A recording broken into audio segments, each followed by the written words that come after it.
అందరికీ నమస్కారం. ఆంధ్రప్రదేశ్ శాసనసభ సమావేశాలు గతంలో మాదిరి కాకుండా సజావుగా, హుందాగా జరగడం చూస్తున్నాం. వైసీపీ నేతలు అసెంబ్లీకి రాకపోవడంతో, వాదోపవాదనలకు ఆస్కారం లేకపోవడంతో పొగడ్తలకు కొదవలేదు. బడ్జెట్ సమావేశాల్లో ప్రత్యేకంగా చెప్పాలంటే స్పీకర్ స్థానంలో ఉన్న టీడీపీ సీనియర్ నేత అయ్యన్న పాత్రుడు గారి గురించి చెప్పాలి.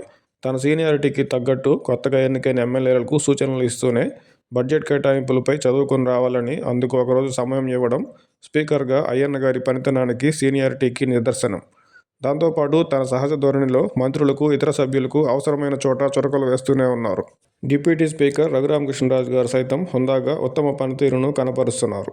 టీడీపీ సభ్యులే అయినప్పటికీ కేవలం వారికి పూర్తి సమయం కేటాయించకుండా అందరికీ అవసరమైన సమయం ఇచ్చేలా రఘురామకృష్ణరాజు గారు ప్రయత్నిస్తున్నారు. స్పీకర్గా, డిప్యూటీ స్పీకర్గా ఉన్న ఇరువురు వ్యక్తిగతంగా ఆత్మాభిమానం కలిగిన నేతలే. టీడీపీ సీనియర్ నేతగా బహిరంగ వేదికల్లోనే చంద్రబాబు గారికి సలహాలు ఇచ్చే అయ్యన్న గారు, నిబంధనలు తెలిసిన రఘురామకృష్ణరాజు గారు స్పీకర్లుగా వ్యవహరించడంలో చంద్రబాబు గారి కంట్రోల్లో ఉండే నేతలు కాదనే చెప్పాలి.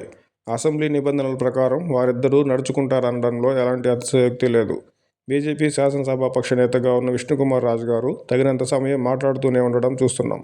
బీజేపీ కంటే ఎక్కువ సభ్యులు కలిగిన వైసీపీ శాసనసభాపక్ష నేతగా జగన్ గారు బీజేపీ కంటే ఎక్కువ సమయం మాట్లాడే అవకాశం స్పష్టంగా ఉంటుంది. అందుకు తగ్గట్టు స్పీకర్లుగా ఉన్న ఇరువురు జగన్ గారికి తగినంత సమయం ఇస్తారనడంలో పూర్తిగా నిబంధనలకు లోబడి వ్యవహరిస్తారు. అసెంబ్లీలో మాట్లాడే అవకాశం ఉండదని అసెంబ్లీకి వెళ్లకుండానే చెప్తున్న జగన్ గారికి తప్పకుండా అసెంబ్లీలో మాట్లాడే అవకాశం ఇస్తారని ప్రస్తుతం అసెంబ్లీలో స్పీకర్లుగా వ్యవహరిస్తున్న ఇరువురి తీరు దృష్ట్యా చెప్పొచ్చు.